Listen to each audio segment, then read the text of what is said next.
नमस्कार दोस्तों, भाइयों बहनों। यूट्यूब चैनल में विजय महतो का आपका बहुत बहुत स्वागत है। इस चैनल के माध्यम से मैं आपको लैंड रेवेन्यू के संबंध में कुछ जानकारियाँ देने चाहता हूँ। वो है ज़मीन का बेसिक जो वर्ड है, प्लॉट, खेसरा, खाता, खतियान क्या होता है, इस संबंध में आप यह जानकारी प्राप्त करेंगे और इस वीडियो को अंत तक जरूर देखेंगे ताकि आपको पूर्ण जानकारी मिल सके। और इसको सब्सक्राइब भी करेंगे और बेल आइकन भी दबाएंगे ताकि आपको नोटिफिकेशन अप टू डेट मिलता रहे। दोस्तों, मैं प्लॉट नंबर के अज्ञानता में लोग अपनी गाढ़ी कमाई जो है सो ज़मीन खरीदने में, खरीद बिक्री में अपना जो है सो वो गंवा देते हैं, ठगे जाते हैं। इसलिए मूल तत्व हम यह आपको इस वीडियो के माध्यम से यह जानकारी देने चाहते हैं कि प्लॉट नंबर लोगों को अधिकांश समझ में नहीं आता है कि प्लॉट नंबर होता क्या है, प्लॉट क्या चीज़ है।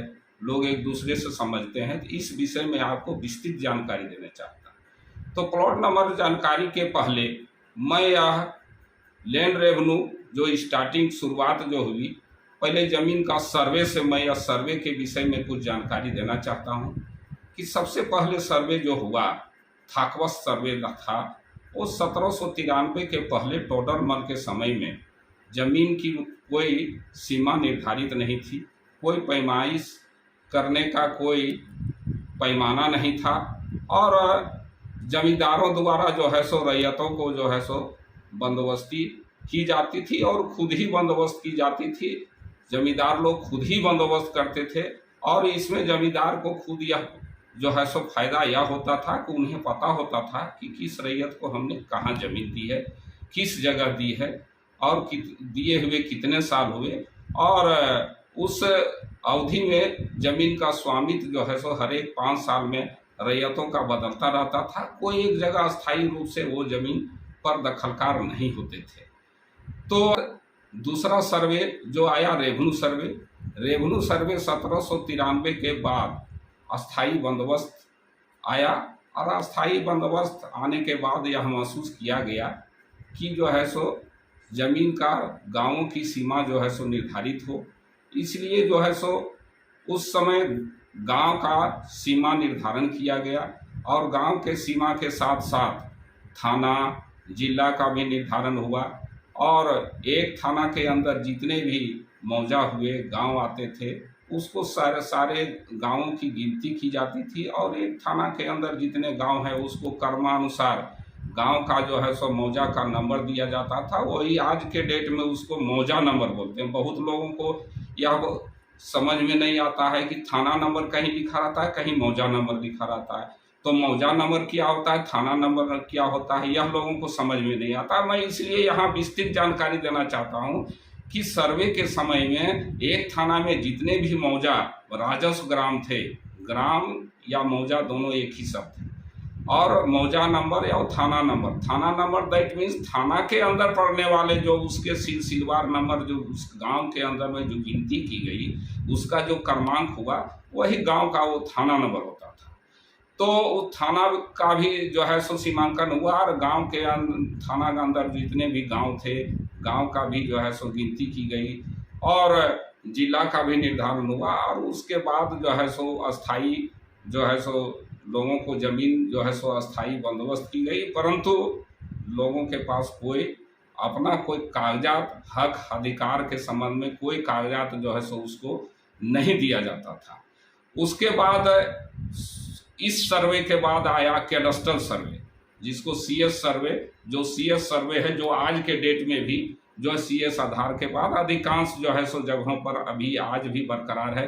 उसी आधार पर अभी भी ज़मीन का जो है सो कार्य रेवेन्यू रिकॉर्ड आज सीएस के आधार पर ही आधारित है और सारे अभिलेख उसी के सीएस के आधार पर ही जो है सो अभी सारे काम चल रहे हैं। और कहीं कहीं जो है सो यह वर्तमान में यह चौथा जो सर्वे आया है, चौथा रिविजनल सर्वे, कहीं कहीं रिविजनल सर्वे है। तो सबसे पहले मैं कैडस्ट्रल सर्वे की बात हम यहाँ बता देना चाहता हूँ। तो कैडस्ट्रल सर्वे में यह महसूस किया गया कि ज़मीन जो है सो रैयतों का जो ज़मीन जो अस्थाई बंदोबस्त की गई थी वो गांव के भीतर जो है सो उसकी प्लॉटिंग की जाए, उसकी सीमा निर्धारित की जाए। तो वह कैडस्ट्रल सर्वे में जो गांव की सीमा निर्धारित थी तो कैडस्ट्रल सर्वे में उसका जो है सो सर्वे किया गया। एक गांव के अंदर कितने टुकड़े हैं उसको टुकड़ा को जो है सो उसको नक्शा बनाया गया और खानापुरी की गई, नंबरिंग दिया गया और उसी के एक टुकड़ा जो हुआ उसी को हम प्लॉट नंबर कहते हैं।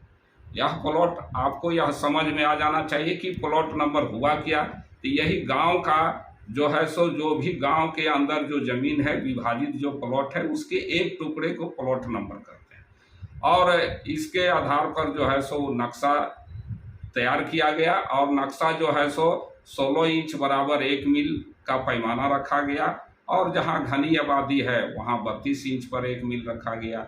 उससे और यदि कहीं और घनी आबादी है तो 64 इंच पर 1 मील रखा गया। और इसी आधार पर जो है सो प्लॉट वाइज जो है सो खानापुरी करके जो है सो रैयतों का जो है सो खाता तैयार किया गया और खतियान भी बनाया गया। यही कैडस्ट्रल सर्वे में यह जो है सो कार्य हुआ। और इसके बाद रिविजनल सर्वे जो हमने बात कहा था तो रिविजनल सर्वे कैडस्ट्रल सर्वे के बाद यह सर्कुलर बनाया गया था कि हर एक 50 साल या उससे कम अवधि में भी रिविजनल सर्वे हो ताकि पुराने जो रैयत हैं वो उसका नए रैयत के नाम से जो है सो उसका कागजात बने। और मुख्यतः रिविजनल सर्वे का फंक्शन है कि उसको डॉक्यूमेंट्स को अप टू डेट और करंट रैयत के नाम से बने और कुछ ज़मीन ट्रांसफ़र की गई हो, कुछ खरीद बिक्री की हो तो उसके नाम से जो है सो खतियान बने। यही सर्वे का जो है सो आपका अंतिम सर्वे यही है। और मैं यहाँ पर अब इस वीडियो को अंत कर रहा हूँ। इसके लिए धन्यवाद। फिर अगला वीडियो में विस्तृत जानकारी